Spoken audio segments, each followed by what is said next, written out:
Late that night, when the hospital hallways felt more like tunnels carved into the darkness than a place for the living, Layla began her night shift with a strange feeling curling in her stomach. She couldn't explain it. Just a quiet, heavy tension in the air, as if the building was holding its breath. The overhead lights flickered in a slow, unnatural rhythm, and each step she took echoed too loudly, like the walls were listening. She checked the third floor, expecting to find the two nurses assigned there, but the entire level felt abandoned, silent, empty. As she moved deeper down the corridor, she noticed something that made her stop instantly. The metal door to the old sealed wing was slightly open. That door hadn't been touched in decades. Nobody was authorized to go near it.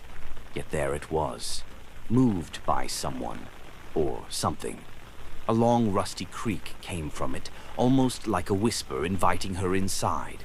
Before she could even turn away, a faint sound drifted out of the darkness within. The soft, shaky cry of a child. It froze her where she stood. Against all logic, she stepped closer and entered the forbidden wing. A wave of icy air wrapped around her immediately, colder than anything she'd ever felt indoors. The smell of mold and decay hit her next. Torn medical files lay scattered across the dirty floor, and the walls were full of deep scratch marks, long, desperate, human-like. She picked up a worn medical file. Khalid, 9 years old, special case. Most of the pages had been ripped out violently. Before she could look closer, a fragile voice whispered right behind her ear. "Mom, why did you leave me?" Her entire body jolted. She spun around. No one was there. Then she heard a soft giggle from the beds farther down the room. The lights flickered violently, plunging everything into brief darkness before snapping back in stuttering bursts. She followed a faint glow coming from the old doctor's office. Inside lay a stack of old cassette tapes. One was labeled, Experiment 13, Final Night. She slid it into the recorder. The tape hissed before a terrified male voice began speaking. The child isn't human anymore. He doesn't sleep. He laughs at things that aren't there. Staff members are disappearing. A sudden scream tore through the tape, followed by a heavy crash. Then came the trembling voice of a child whispering, "Daddy, don't leave me alone." The tape cut off. Layla stepped back, trembling, and turned toward the hall. A small silhouette stood at the end, motionless, watching. Two dark, reflective eyes stared at her through the shadows. When she blinked, the figure vanished. She ran to the wing's door to escape, but it was now tightly sealed, as if the entire frame had fused with the wall. The lights along the corridor flickered one by one, as if something moved beneath them. Patient room doors creaked open on both sides. Soft footsteps began echoing. Then more. Dozens of small feet. She darted into a nearby room, only to find rows of tiny hospital beds lined up. Each bed had a small name tag. Every tag read a child's name, followed by the same handwritten message, "Experiment failed." Her stomach twisted as her eyes reached the last bed. The name on its tag was hers, Layla. Experiment failed. Her breath faltered. How was that possible? Before she could process anything, something cold touched her shoulder. She turned slowly to face the child from the hallway. Gray skin cracked like old paint. Empty black eyes, a mouth stretched impossibly wide. He smiled in a way no living thing could smile. When he spoke, dozens of voices layered together. "You finally came back. Mommy." Layla ran through the twisted corridors, doors slamming shut in her face, lights exploding overhead. Children's laughter turned into cries, then whispers calling her name from every shadow. She found a door at the end of the corridor and pushed it open, only to find herself standing again at the beginning of the same wing, the same beds, the same scratches, the same frozen air. This time, the children stepped out of the rooms. Dozens, silent, watching, approaching. their movements synchronized like one single creature. In perfect unison, their voices whispered, "The experiment isn't over. We have to start again." The last light went out. Darkness swallowed her scream. A metal door slammed shut with a force that shook the whole wing. Layla was never seen again, but security guards swear that on some nights, a small voice echoes from behind that sealed door, crying softly, asking, "Mom, where did you go?" For 3 days, the hospital tried to pretend that nothing had happened. They filed Layla's disappearance as an unresolved personnel absence, and security avoided the 3rd floor entirely. But rumors spread faster than the flu. Staff whispered that the sealed wing wasn't just sealed, it was hungry. On the 4th night, a new security guard named Adam was assigned to replace Layla's patrol.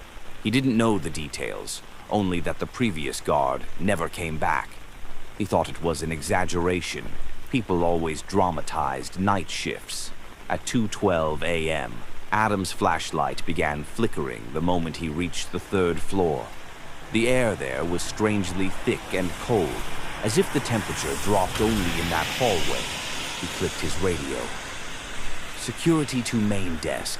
I think we have a power issue on floor 3. Static answered him.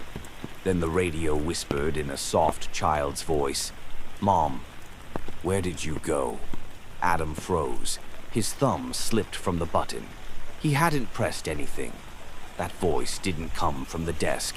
It came from behind him. He turned slowly. No one. The sealed wing door was closed, tightly shut, just like the report said. But as soon as he looked away from it, he heard a low metallic groan. When he turned back, it was now half open, and breathing out a cold fog. "Someone better not be messing with me," he muttered, stepping closer. Inside, a dim emergency light flickered like a heartbeat. The smell hit him first, mold, metal, and something like old water. He stepped inside, his boots echoing on the cracked tiles. The moment he crossed the doorway, the door slammed shut behind him. His flashlight died instantly. He cursed and pulled out his phone to use its light, but the screen kept glitching, brightening, dimming, showing random lines. Then the camera activated by itself, pointing at him. For half a second, he saw something standing right behind him in the reflection. Small, child-sized, with black eyes. He spun around, nothing. He began walking carefully through the long corridor. His breath showed in the air like mist. He noticed the tiny hospital beds across the room, and all the name tags. One of them now said, "Adam, experiment pending." He stepped back, heart racing. That wasn't there before. A soft shuffle came from the dark corner of the room, then another. Footsteps, light, childlike, surrounding him. "Is anyone here?" he called, voice cracking. No answer. Then the voice of a little girl whispered from the darkness. "He took her. Mommy Layla. She belongs to us now." His blood turned to ice. "Who are you?" he stammered. The girl's voice came again, closer now. "We are the unseen." A hand grabbed his ankle from under one of the beds. Cold, small, strong. He screamed and kicked back, stumbling away. Children began crawling out from beneath the beds. Dozens, eyes black, skin gray, smiling silent smiles. They surrounded him slowly, heads tilted unnaturally. One of them stepped forward, a boy with a cracked face and dark eyes. "You're in our place now," he whispered. "We waited for you." Adam backed away until he hit the wall. His radio turned on by itself, spewing static. Then, a woman's voice, faint and broken. "Help! Help me! Don't let them! It hurts!" Adam's eyes widened. "Layla! Layla! Where are you?" Before he could finish, something cold gripped the back of his neck. Not a child's hand. Bigger, stronger. He turned his head slowly and saw her. Layla, but not the Layla from before. Her eyes were missing, replaced by empty black pits. Her skin had the same cracked gray texture as the children. Her mouth twitched as if she was trying to speak, but couldn't. The children whispered together, "She's one of us now." Layla reached toward Adam with trembling fingers. He screamed, but the lights went out. All of them.